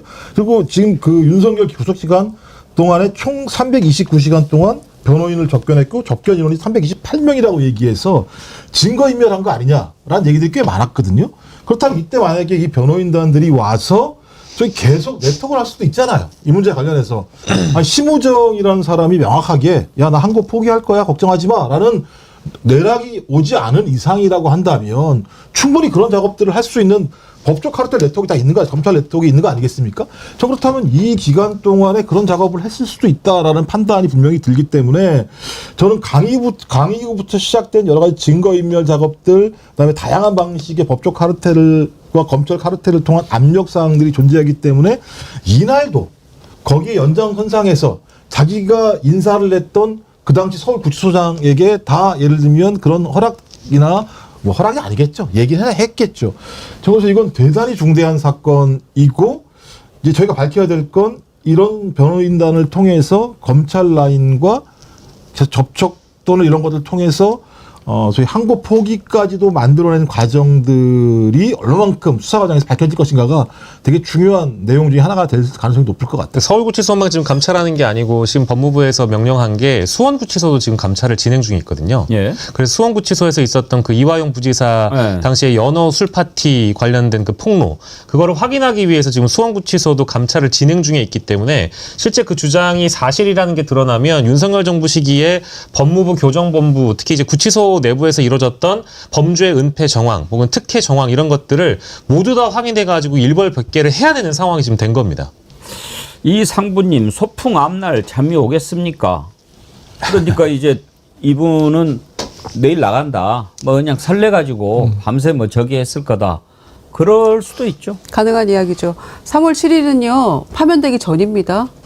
현직 대통령이었어요. 그러니까, 국회에서 탄핵 소추만 된 상황이긴 합니다만 현직이었죠. 여전히. 그런데 3월 7일 날 오후 2시에 구속 취소 결정이 납니다. 그래서 그 전까지 이제 변호인들하고 같이 있었는데 2시에 구속 취소 브라보 했을 거 아니에요. 그러면서 변호인들이 추가로 더 왔다는 거예요. 그러면서 몇 명이 더 같이 있었는지 모르겠지만 쭉 같이 밤새 있었다는 거잖아요. 그러면은 부속실장도 핸드폰 들고 가서 전화기를 줘서 누구랑 통화했는지 모르는 이 마당에 지금 구속 취소까지 결정이 된 마당인데 그 전에 그 함께한 변호인들이 핸드폰 안 가지고 갔을까요? 무슨 뭐 바깥에 식사까지도 다 짜장면이었나요? 뭐 이것까지 다 먹을 수 있는 상황이었다고 하는데 그 안에서 무슨 일이 일어나는지 우리는 알 수가 없는 것이고 그다음에 구치소 내에 이 접견 기록까지 이렇게 조작이 된 거라면 그 전에는 더한 일도 있었을 것 같다는 생각이 드니까 내부에서 거의 그 득시한 거 포기를 진두지휘했던 게 아닌가 오히려. 저는 상상의 나래를 좀 더 펴보면 아까 이제 김유정 의원님이 말씀하신 일부 변호사가 구속 취소 결정 이후에 또 들어갔다고 하잖아요. 그러면 이미 이제 퍼즐을 좀 맞춰보면 강의구 부속실장이 휴대전화를 사용하게끔 해서 심우정과의 어떤 소통을 가능하게 만들어 두고 즉시항고 포기를 할 걸 이미 알고 있었던 윤석열은 직위원회 구속 취소 결정이 내려짐과 동시에 일부 변호사들을 집사 변호사들을 불러서 바깥에 있는 이제 싸제 음식이라든지 이제 이런 뭐 음주를 할 만한 거리들을 실제 파티를 하기 위해서 사들고 오라라고 시킨 다음에 새벽까지 술 파티를 벌였다라고 상상해도 지금은 무방한 정황들이다. 이렇게 볼 수 있는 거죠. 아니 근데 앵커가 이게 발음이 이렇게 저렴해요. 사제. 예, 사제. 그래서 사제 음식들을 드렸다. 이해가 바로 되고만. 그렇긴 하죠. 원래 이 더 센 특검법이잖아요. 더 센. 더 센. 세게 들립니까? 더 센 특검법 해야 센 것 같죠. 그리고 예. 자장면 하면 예. 맛이 없죠. 맛없어요. 맛없게 들려요. 그때 한때 표준말을 자장면으로 바꿨잖아요. 네. 그때부터 짜장면이 맛이 없더라고요. 그러니까. 예. 다시 짜장면을 찾은 뒤로는 역시 짜장면은 짜장면이고. 국립국어원에서 이제 복수 허용해준 대목들이 분명히 예. 있죠. 그래서 이제 소주의 경우에는 사실 우리가 얘기할 때도 이제 쇠주라고 하거나 예. 소주라고 해야 또 그 맛이 나는 거 아니겠습니까? 그러니까 자장면도 짜장면이 돼야죠. 그걸 경험하라고 그러잖아요. 그리고 더 썽질 나는 건 예. 석방된 다음에 경호처가 소총을 200정이나 구입하는 계획을 세웠다는 그래요. 게 밝혀졌잖아요. 이런 걸 보면 이 자들은 정신세계를 도대체 상상이 안 되는 거죠. 항소 포기, 그러니까 직위원회 판결도 골 때리는 겁니다만 항소 포기한 검찰총장도 제가 볼 땐 인간 같지 않은 건데 그게 나온 다음에 다시 또 경호처가 소총 200정을 갖다가 새로 구입을 했고 뭐 이게 무슨 1분당 1000여 발 정도가 나간다는 거거든요. 라이플 같은 거죠. 예, 그러니까 저는 이런 상상력을 가진 인간들이 우리를 3년 동안 국정을 운영했다는 걸 생각을 하면 너무 화가 나고, 야, 그래서 이거 진짜 잘 돼야 되는데 아까 또 초반에 얘기했던 이 특검에 대한 또 나름대로 또 저희가 또 이게 불길함들이 예. 있기 때문에 진짜 이제 국민들이 정신을 바짝 차리셔야 될 것 같다는 생각이 계속 듭니다. 미스테리 하나만 더 짚어보고 식사합시다. 검찰 특수활동비 있잖아요. 특활비. 이거가 심우정이가 검찰총장으로 있을 때 불법 계엄 12.3 불법 계엄 직후 나흘 동안에만 3억 원이 집행이 됐다는 거예요. 아니 특활비 3억 원도 적지 않은데 이걸 나흘 동안에 팍팍팍팍팍 써버렸던 건데 어떻게 쓰면 이렇게 쓸 수 있나요? 되게 이제 연말에는 특활비 남은 거 다 네. 이렇게 소진하기는 하죠. 그렇죠. 그래도 대부분. 계엄 직후에 나흘 만에 3억을 집행했다. 이건 좀 뭔가 미스터리하지 않습니까? 그 제가 과거에 근무할 때하고 지금은 특활비 그 사용의 신뢰가 많이 바뀌었을 거예요. 제가 그 검찰에 있을 때만 해도 특활비는 정말 그 뭐랄까요, 일종의 주인 없는 돈이었어요. 예. 그래서 그때 보면 검찰총장이 특활비가 많습니다. 그래서 검찰총장과 법무부 장관 간의 역학관계에 따라서 검찰총장이 받은 특활비의 상당 부분을 법무부 장관이 쓰기도 했어요. 나눠 쓰고 막 이랬어요. 근데 점점 이제 세월이 가면서 타이트해졌죠. 그래도 특수활동비도 뭐 하다못해 사용철에도 좀 제출을 해라. 뭐 구체적인 건 아니더라도 뭐 그러면서 웬만하면 현찰이 아닌 계좌 지급 방식으로 그 사용하도록 계속 좀 투명성이 강화되는 방향으로 바뀌어온 건 사실인데 지금도 특활비와 관련해서는 어떠한 예산보다 어떤 그 좀 유연하게 사용할 수 있는 점이 있어요. 근데 왜 하필 그 비상계엄 선포 직후에 그렇게 특활비를 많이 썼을까? 그 나흘에 3억이면 많이 쓴 거거든요. 겁나게 쓴 거죠. 예. 그 사용 지급처는 적어도 알아야 되거든요. 예. 특수활동비 아무리 구체적인 그 영수증까지는 첨부 안 하더라도 누구한테 갔는지까지는 알아야 되거든요. 그래서 그건 밝혀볼 필요가 있을 것 같아요. 이게 조금 석연치 않습니다. 밝혀야죠. 분명히. 무조건 밝혀야 되는데 정말 밝히기 전에 우리가 상상을 해볼 수 있잖아요. 어디에 썼을까? 근데 어떻게 쓰면 4월에 막 이렇게 팍팍팍 막 이렇게 줬을까? 그러니까 거의 한 절반 가까이를 썼다는 거예요. 예. 한 나흘 동안에. 그러니까 이건 또 무슨 일인가. 그러니까 검찰의 특수활동비를 뭔가 다른데 전용한 게 아닌가 이런 생각도 들어요. 그러니까 경호처에서 갑자기 예산이 뭔가 그 한 해 예산이 있을 텐데 갑자기 소총을 그렇게 어마어마하게 구입을 하고 이러려면 뭔가 후속적으로 뭔가 하려는데 사용한 게 아닌가. 검찰 특수활동비를 전용해서 이런 생각도 저는 들거든요. 이 7억 4,541만 원의 12월 총 집행 금액 중에 45%를 나흘간 집중해가지고 3억 4,200을 썼다라는 거거든요. 뉴스타파가 이제 조사한 보도를 보면 거기에서는 뭐 그렇게 나옵니다. 최소 100에서 최대 500만 원에 상당하는 현금 봉투 89개 정도를 나흘 동안 뿌렸다. 라는 보도가 나옵니다. 이러면 12월 3일이 계엄 당일이었고요.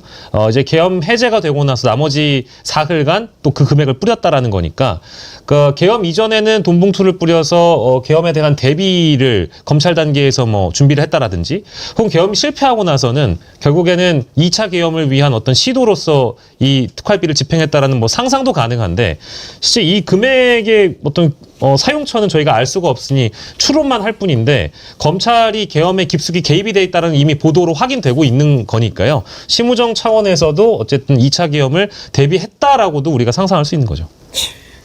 하여튼 검찰은 이번에 드러나는 거 보면 하루빨리 없어져야 될 것 같아요. 하루빨리. 뭐 제가 볼 때 이제 역사 속에서 사라질 거라고 보긴 합니다만 문제는 그냥 사라지는 게 중요한 게 아니라 그 흑역사 과정에서 본인들이 저지른 범죄 행위를 다 밝혀야 되는 거죠. 말씀하신 것처럼 왜 갑자기 12월 4일, 5일, 6일 이런 식이면 내란이 발생했기 때문에 이런 예를 들면 비용 같은 경우는 아예 지출하지 않죠. 스톱을 시켜야 되는 상황인데 갔다라고 하는 거. 그리고 장경태 의원 얘기에 의하면 특정지검 같은 경우는 거의 3일에 한 번씩 돈이 갔다는 얘기도 해요. 그러면 어떤 특정한 부분에 이 돈이 갈 필요가 있었다라고 얘기를 하는 건데 아직 내막은 알 수 없습니다만 그렇다면 이건 매우 특수한 활동을 위한 어떤 지급이었을 가능성이 높다. 그럼 이 상황에서 특수한 활동을 할 수 있는 게 뭐가 있죠?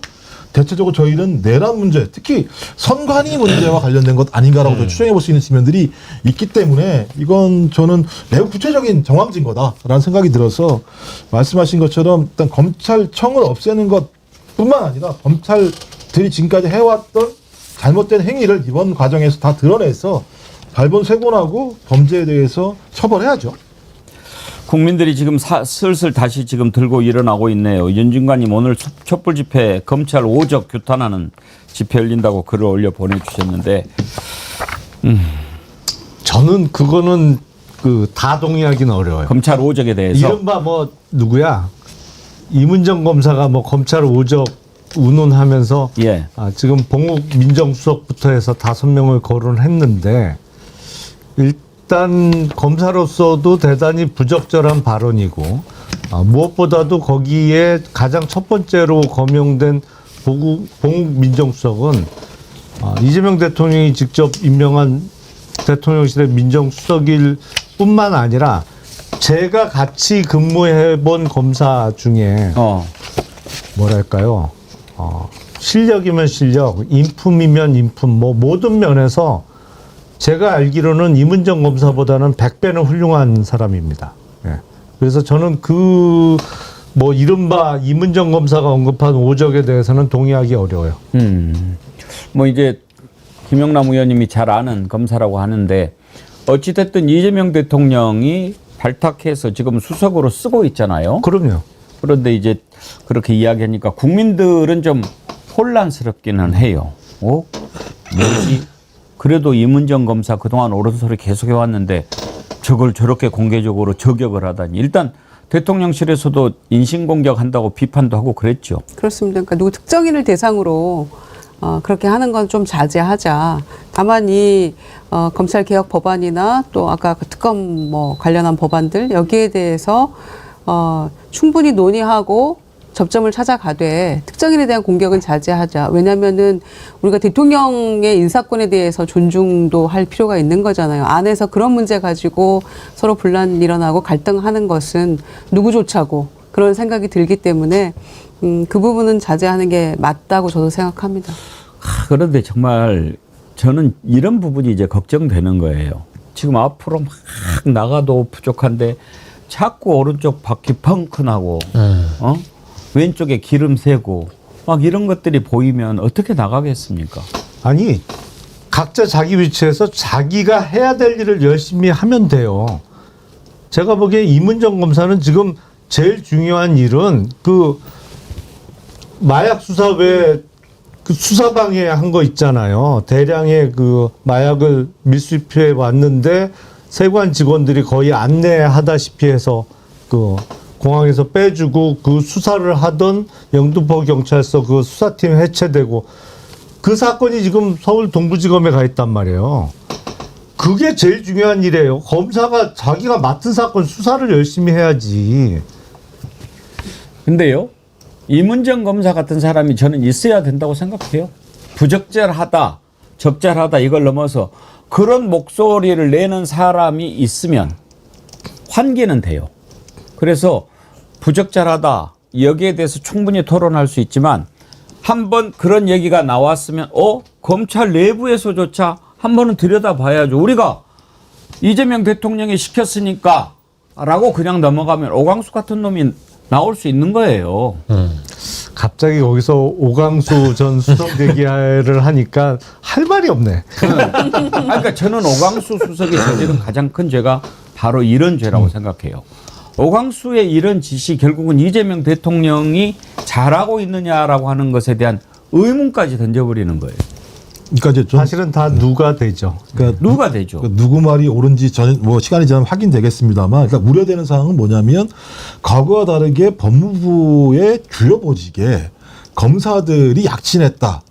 이건 무엇을 의미하는가라는 고민은 분명히 있는 거죠. 그리고 거기서 나온 조치 자체가 좀 이재명 정부가 추진하고 있는 검찰 개혁에 발을 맞추기보다는 오히려 후퇴한 듯한 발언들이 나오는 상황과 관련해서 내부의 문제점이 분명히 있는 거죠. 전 그렇다면 정성호 법무부 장관을 비롯해서 내부에서 그런 부분들에 대해서 조율된 방식으로 이것을 대처해야 되는데 그렇지 않은 측면이 있으니까 말씀하신 것처럼 거기 이문정 검사의 말과 결합이 되면서 이런 논란이 된 거라는 생각이 들기 때문에 저는 법무부 스스로도 이 문제에 대해서 철저하게 좀 검증하고 잘못된 부분에 대해서는 국민에게 사과하고 또 그다음에 국민에게 설명할 부분이 있어서 설명을 해야 되는 측면들이 분명히 있어서 전 그런 조치를 하지 않는다면 법무부는 앞으로 어떤 일을 한다고 하더라도 국민들한테 소위 약간의 좀 의심과 의혹을 받을 수밖에 없다는 측면들을 고려했으면 좋겠어요. 그래서 저는 토론이 필요한 거라고 생각합니다. 사람들이 누구나 자기 생각이 있을 수 있고 자기 생각만 있는 건 아니잖아요. 그런데 지금 이런 일들에 대해서 우리가 토론하지 않고 그냥 지나가면 정확한 내용을 모를 수 있어요. 그런데 이문정이 옳은 걸까? 아니면 이문정 검사 논리대로 하자면 이재명 대통령이 잘못하고 있다는 얘기가 된단 말이에요. 그러면 나는 이재명 편이야? 나는 이문정 편이야? 이렇게 문제를 푸는 것은 안 되죠. 그래서 토론이 필요한 건데, 자, 거의 다 드셨으니까 제가 사실 소화가 안 되실까 봐 그 다음 주제로 못 넘어갔는데, 우리가 또 맞닥뜨려야 될 적 가운데 하나가 바로 내란 세력의 뿌리인 국힘당입니다. 저는 살다 이런 당 처음 보는데, 살다 이런 말도 처음 들어봐요. 어제 국힘당이 국회 앞에서 규탄대회를 열었는데요. 집회를 열었는데 거기에서 나경원이 뭐라고 얘기했는지 아세요? 민주당이 내란당입니다 그러더라고요. 무슨 얘기인가? 한번 들어보시겠습니까? 민주당의 의석수만으로도 계엄 해제 표결은 충분히 가능합니다. 우리가 어찌 무엇을 방해한다고 하더라도 계엄 해제 표결은 이루어지고 마는 것입니다. 이 표결 불참을 내란 방조로 단정하는 것은 헌법을 부정하는 행위입니다. 이런 식의 논리라면 민주당이 내란 방조범입니다. 왜냐? 민주당은 이미 내란 운운을 김민석 총리가 언급해 왔었습니다. 그리고 계엄의 날 민주당은 우리 국민의힘보다 순식간에 국회에 집결했습니다. 몇몇 의원이 이미 알고 있었다는 언론 보도도 있었습니다. 민주당이 바로 내란 방조범 아닙니까? 어떻게 들어야 할까요, 박영식 앵커님 저걸?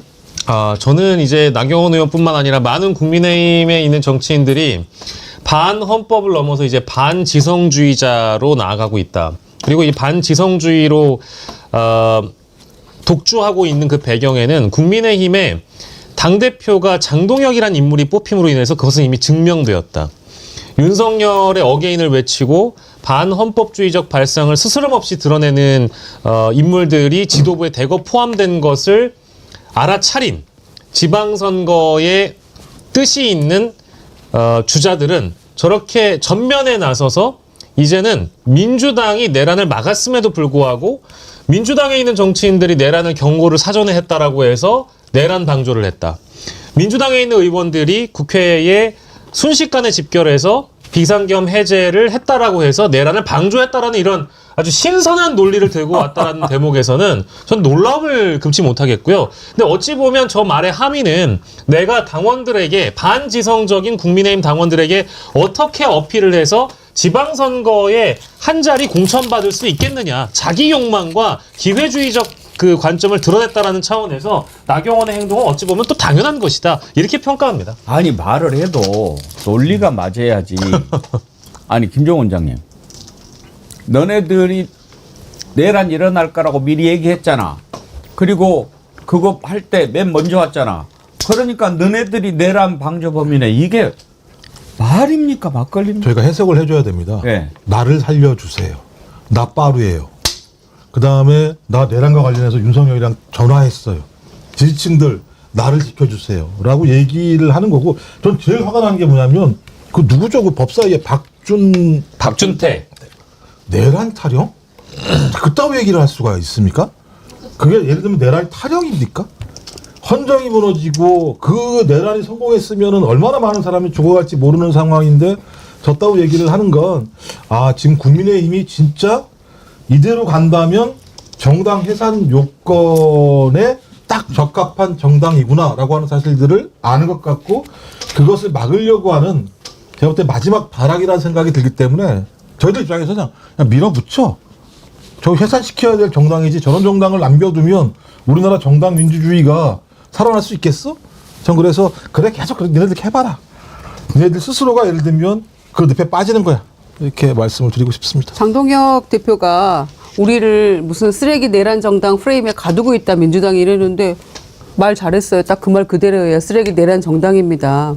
그런데다가 나경원 의원이 어제 저에게 명색이 판사 출신인데 아무리 저런 얘기를 그렇게 아무렇지도 않게 합니까? 그러게요. 우리가 오래 전부터 국회 상임위에서도 그렇고 김희석 총리 당시 이제 김희석 의원이 계속해서 질문하고 했잖아요. 김용현한테도 하고 뭐 총리한테도 하고 계엄 얘기에 대해서 질문할 때마다 우리를 어떻게 매도했습니까? 민주당에 대해서 이 망상에 빠진 거의 집단들로 매도하지 않았습니까? 그건 너의 망상이야. 그렇게 계속해서 얘기를 해놓고 있을 수 없는 일이다 이렇게 얘기해놓고 이제 와서 이렇게 오래 이제 몇 개월에 걸쳐서 여기까지 왔는데 우리가 그런데 이제 와서 민주당 너네 얘기하는 거 보니까 다 알고 있었네. 그리고 국회로 제일 먼저 달려왔네. 이게 말입니까? 그러니까 저런 논리라면 여기도 설치되어 있지만 화재 경보기 설치업자는 방조범이 되는 거예요. 그러네요. 딱이네요. 그렇죠. 예. 네가 제일 먼저 알았잖아. 하면서 네가 불냈네. 그 연기 나는 거 네가 제일 먼저 알았잖아. 그 약간 논리가 너무 허접하네요. 너무 어떻게 그런 논리를 가지고 얘기할 수 있냐 이거예요. 뭐 제가 볼 때 살기 위한 마지막 몸부림이라고 보는 게 맞는 것 같고요. 저렇게 하면 살아남을 수 있다고 생각하는 측면들이 꽤 있는 거죠. 그러니까, 어떻게 저렇게 하면 살아나죠? 그러니까 지금까지 예를 들면 자기들이 저렇게 했어도 저기 윤상현 의원 발언 생각 안 하세요? 1년만 지나봐. 바로 그거죠. 네, 1년만 지나봐. 내가 지금 이렇게 아무리 말도 안 되는 이야기, 정신 나간 소리를 해도 1년 지나면 다 잊어버리니까 딱 그 생각하는 거 아니겠어요? 그런 것 같습니다. 제가 볼 때는.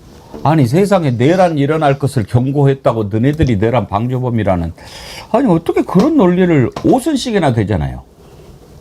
선수가 중요한 건 아니에요. 아니 초선들은 아무것도 모르면서 앉아있어. 가만히 앉아있어. 이렇게 얘기해놓고 아니 근데 본인은 정작 박은정 의원은 앉아 있었어요 계속. 곽기택 의원도 앉아있더라고요. 아니 그 조선인데. 법사위에 초선들이 많아요.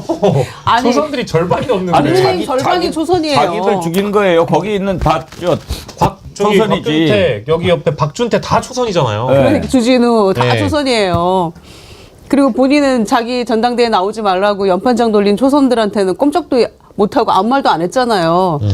말을 해야 될 때는 안 하고 왜 어디 와서 상임위에 와서 그런 얘기를 하는 거예요. 2024년 6월에 이미 나경원 의원이 총선 끝나고 나서 초선 의원들한테 당부하는 이야기로 우리 초선 여러분들이 항상 개혁적이고 혁신적인 마음으로 갔다가 의정활동에 임하셔야지 또 국민의힘이 건강해지고 어쩐다 얘기를 했던 본인이 나경원 의원입니다.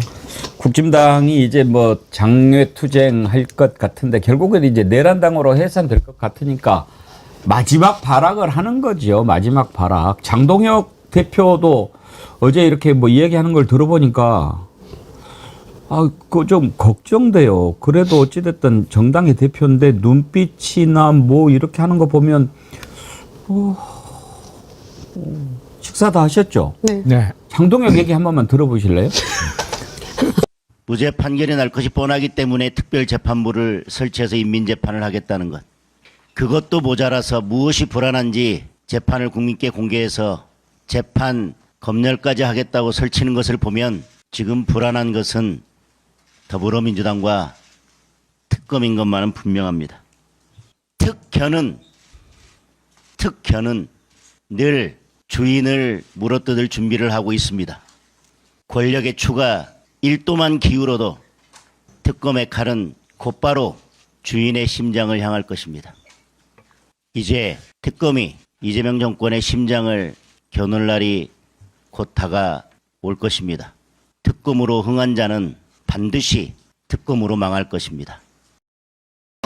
지금 여러분들 정신건강 생각해서 점잖은 쪽으로 지금 최고위원회에서 한 발언을 들려드렸는데 규탄 집회에서는 눈이 더 돌아갔더라고요. 완전히 돌아가지고 오늘 2025년 9월 4일은 쓰레기 같은 내란 정당 프레임을 깨는 날입니다. 뭐 이랬죠. 쓰레기 같은 내란 정당 프레임을 깨는 날입니다.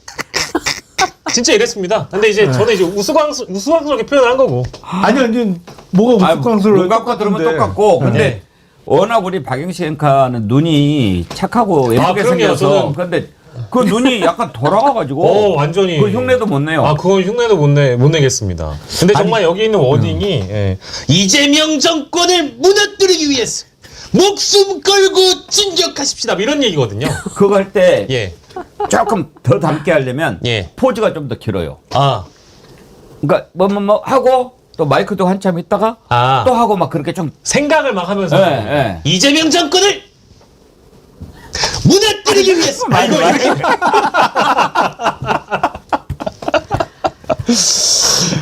아이고 참. 아니 근데 일부러 목소리를 저렇게 내는 걸까요? 그렇게 하는 것 같아요. 네. 네. 저는 이제 대부분의 이제 역사학자분들이나 이제 과거 나치 연구하신 분들이 히틀러 연설하는 거하고 동일하다라고. 그런 얘기하더라고요. 느낌은 많이 받아요. 완전히 선동의 그냥 끝판왕이죠. 그러니까 이런 식으로 얘기하고 취임 일성이 이재명 대통령 끌어내린다 그러고 보수 유튜버 전환길 씨 땡큐 이러니까 공천권 내놔라 30석 이러는 거 아니에요. 그러니까 뭐 자기네 지도부는 그렇게까지는 안 할 거다라고 다들 보수 쪽 패널들이 뭐 손살에 치고는 있지만 과연 장동혁 대표 뜻대로 될까요? 이 상황이라는 게 당내에서 입지도 매우 좁은 사람이 발언 하나하나가 정말 체할 것 같은 발언들이네요. 그러게 말이에요. 저거 그냥 지금 어제 이렇게 모여서 하는 거 보면은 이제는 완전히 어차피 이제 글로 가버렸잖아요. 전한길, 장동혁 뭐 이렇게 갔는데 나머지는 뭐 지금 어디로 가야 될지 모르니까 그냥 이렇게 쫓아가는데 어찌됐든 좀 정상으로 뭔가 하나 가야 되는 거 아닙니까? 그런데 사실은 그 특검이 그 압수수색 하려고 했는데 막았었잖아요. 근데 어제 이제 극적으로 뭐 임의 제출 형식으로 해서 자료 제출하고 끝났는데 그게 결정적으로 그 농성을 풀고 자료 제출하게 된 계기가 국민의힘 측은 공식적으로는 부인하겠습니다만 특검법 22조에 보면 왜 특검 수사를 방해한 자는 5년 이하의 징역에 처한다는 규정이 있잖아요.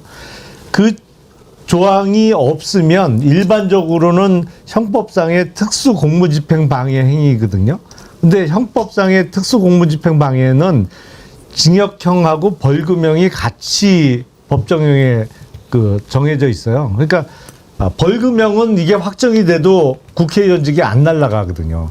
근데 법정형에 벌금형이 없고 징역형만 있으면 아무리 잘 받아봤자 집행유예형인데 집행유예 이상은 확정되면 그냥 의원직이 날아가요. 공무 단위권이 없어지기 때문에. 그러니까 그 얘기를 사후에 알고 빨리 급하게 농성을 풀었다. 이런 얘기가 거의 유력하게 지금 나오고 있어요. 그래서 아마 현실적으로는 본인들 그 안위의 어떤 리스크가 커지는 거는 피해가려고 할 겁니다. 예. 고유빈님, 불날 걸 예상하고 소방 활동하는 소방대원들은 방화 방조범. 그러니까 그런 경찰은 논리죠. 범죄 방조범이냐. 그렇죠.